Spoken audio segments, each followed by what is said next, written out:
These Vanguard funds are all you need to own. And I get a lot of times people ask me, I was talking to a guy the other day, just freaking legend, doctor, just freaking crushing, man. He's like, he's paying a company we won't name. And he says, I don't think they're, let's put it this way. I get a lot of seminar invites and, a lot of stuff, but I'm not sure what they're doing for the fees I'm paying. I said, I get it. I hear that all the time. He goes, do I even need to pay these guys? I said, dude, you're a doctor. You've accumulated a pretty high net worth. You're obviously not stupid. He's like a very specialized doctor. I said, look, man, I don't know. If you don't feel satisfied, then go your own way. You go your own way. And save I think he's paying like $25,000 a year. I said, if you told yourself now, when you're 25 years old, that you'd be paying some guy to manage your investments for $25,000 a year, how would that make you feel? He said, yeah, I'm not sure I'm getting. Anyway, he goes, well, what do you recommend? I said, I don't make any recommendations, but it's tough to go wrong with these four funds, all right, from all Vanguard. Look, I'm a Vanguard guy through and through, all right? That's all there is to it. Cut my teeth at Vanguard. Met John Bogle when he published Common Sense on Mutual Funds. I have a signed copy from John Bogle's book. You don't, because you're not as cool as your old buddy Josh with his Bruins hat on. Bruins are sucking wind. And my Chris Barfield shirt. You don't have one of these. Why? Because I am the coolest cat in all Catville. But you just can't go wrong, man. I mean, does that mean you'll freaking set the world on fire and you'll be sitting there on CNBC with the chick from ARC, Kathy something? What the hell's her name? Kathy? I can't remember. Kathy Glasses Kathy? No, you don't need to be. You don't need to be. You just need to be simple. Keep it simple, stupid. Your old buddy Josh, the infantryman. I barely graduated high school, amigos. I barely graduated high school. So I like it easy. I don't understand your caveman ways. I just like it easy. I don't understand your caveman ways. No, I'm the caveman. I don't understand your contemporary ways. No, I'm the caveman. You don't understand my caveman ways. Anyway, so let's go to the four funds you should own, all for Vanguard. If you want to do Fidelity, I'm fine with that. Fidelity Balanced Fund, Fidelity Puritan Fund, Fidelity Short-Term Bond Fund, that's fine. I have my stuff at Schwab, but my stuff that I have at Schwab consists of these two guys primarily. I got some individual stocks. I got a couple other ETFs as flyers, things I said that might take off. But generally speaking, the core of your portfolio should consist of two of these, if not all of them. VTI, the Vanguard Total Stock Index. All right, that's every stock listed in the U.S. on the major stock exchanges is VTI. 70% of VTI is the S&P 500. 30% of VTI is what's called the Wilshire, the small cap. What the hell is it called? The Wilshire 4500. Do they still use the Wilshire? Did Vanguard change their? Either way, it doesn't matter. It's the same thing. I think they did change their benchmark. I don't think it's it's the Russell 2000. They used to benchmark. Now they don't use the Russell 2000. If memory serves. Anyway, so you got the Wilshire 5000. Of the top 500 of those companies is the S&P 500. The Wilshire 4500 is everything other than the S&P 500, and that's what you have here. So you have the S&P 500 is 70% of the market. 30% will go to the Wilshire 4500, which is small cap and mid cap. And that gives you every domestic stock there is. Just look, dude, you can't go wrong. You're covered, you're diversified. The expense ratio is like 4 basis points. It's insanely low. Look, that should be the core of every portfolio. For stocks. On your bond portfolio, BND, all right, that's the Vanguard Total Bond Index, all right, and that's going to be the exact same thing. I think 70% of the Vanguard Total Bond Index consists of treasuries and government obligations, so very risk adverse in terms of no bond is going kaput, bankrupt. Look, things could happen, but generally speaking, these are going to be the highest credit quality bonds there are. The other 30% or so is going to be some of the largest indebted corporate companies out there, but generally speaking, high credit quality. I think the Vanguard Total Bond Index on average is like A, maybe A plus or so, I can't remember, but it's highly rated credit quality in there. Not likely many, if any of those companies or corporate entities are going to go, or government entities are going to go kaput. I can't guarantee that. Look what happened to Fannie and Freddie back in 2007 or 8 or something like that. But generally speaking, this is going to be probably one of the safest bond funds you're going to have in terms of credit quality. All right, not in terms of volatility, because this is an intermediate bond fund. I think the average maturity is like 7 years or something like that. So that's a mid-term credit longevity bond fund. So there'll be some volatility in there, as witnessed by 2022, where this guy fell, I think it's 14%, 13%, something like that. 2007, this guy was down 37%. So there's some volatility between them, but this is a good core right here. You say, okay, my stocks, my bonds. So then the question comes to mind is, how much should you have? If you're a more aggressive investor, maybe 70-30.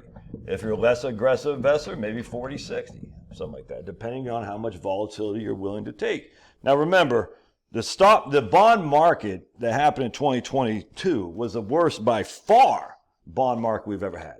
Hard to see that ever happening again. I mean, literally, I can't imagine it ever happening again. So even though we got spanked around a little bit in 2022, I just don't see that. So I always say to people, how much risk you want to take?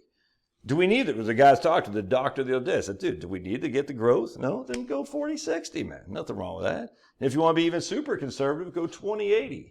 Nothing wrong with that. If you want to be even more aggressive, go 90-10. Nothing wrong with that. It just depends on how much willingness you take to volatility. That's how much willingness you take. If you don't want much volatility, you want less VTI and more BND. If you want high volatility and high growth, you want more VTI and less BND. All right, now we have the mutual funds. So these are ETFs right here from Vanguard. There's nothing that says inherently you have to have all of them or just only two. You could have all four if you want. All right, so these are the investor shares of Vanguard mutual funds. They also have Admiral shares off the top of my head. I can't remember the ticker. I think they might replace that with an A and that with an A, but don't hold me, don't quote me on that. The Admiral shares, I think you have to have 10 to 50,000 in it. I can't remember. And then the fees are just a little bit lower. The expense ratio is a little bit lower. So Wellington is going to run you about 30 basis points, maybe 35 basis points, 1/3 of 1%. Wellesley will run you probably the same thing, roughly 35 basis points, 1/3 of 1%. I think if you had the Admiral shares, it'd be about 25 basis points each. So it is significant cheaper, a third cheaper. So if you have the $50,000 or $10,000, whatever it is, you definitely want the Admiral shares for sure. But Wellington is going to be 65-35 stocks to bonds. Wellesley will be about 40-60 stocks to bonds. And both are going to be high quality blue chip stocks, dividend paying, generally speaking. That's what you're going to get here. Not a lot of, I don't know if they have like NVIDIA or anything. I just don't know. But you're going to get mostly the big, corporate big chips, ExxonMobil, things of that nature. So you're going to get dividend payers, value oriented stocks in these accounts. And the bond side could be more higher credit quality, higher income. When I say higher credit quality, I don't know if they're going to have any junk bonds. They might have a few, but generally speaking, they're not trying to get bonds that are going to go kaput to get a better yield. They're just not going to. So dividend paying stock funds with a high quality, I don't want to say high quality. I don't want you to be under the impression that high quality means no volatility, because this is high quality and it had volatility as well in 2022. But it is higher credit quality, i.e. no junk bonds necessarily. Now, these are actively managed, so they can do whatever they want according to their charter of the mutual fund.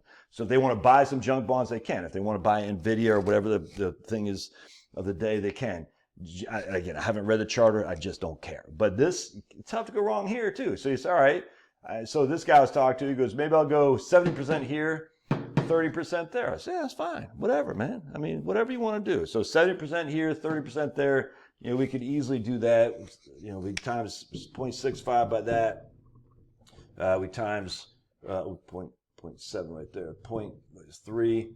So that's going to be 0.12, and that's going to be, what's that, 50, 40, 42. So that's going to be about 54% stocks if you went 70, 30. And 48% bonds. Inherently nothing wrong with that at all. See the last video I just did on the difference between mutual funds and ETFs. If you want to combine ETFs and mutual funds, there's a reason to do that for sure. But in this case, man, that's just all you need. You can't go wrong. But Josh, what about international? I just read a thing. In fact, let me show you what I'm talking about. Just today, or yesterday, as a matter of fact. Hang tight. Hang tight, amigos. Hang tight. Yeah, here's my LinkedIn page here. The reasons I don't recommend owning international stocks. This is from Apollo chief economist. It says 41% of revenue of S&P 500 companies comes from abroad. You can see the revenue ups over here for the last couple of years. So anyway, I just S&P 500. these are going to be all stocks within the S&P 500. I mean, I'm sure there's a couple smaller companies, but S&P 500, we already talked about that. Large cap stocks, and 41% of the revenue comes from overseas. So do you need international? If you want to take a flyer on it, fine. I don't, and I don't necessarily recommend it, but I don't care. But I also have flyers and other things I've taken. I have a long-term bond fund through Vanguard that I have as my aggressive bonds for sure. Now, do I need to have that? No. Should you have that? No, not necessarily. Can you? Absolutely. But this should be your core portfolio, in my opinion. One of these 4 things, if not all 4 of them. You say, I got VTI, BND.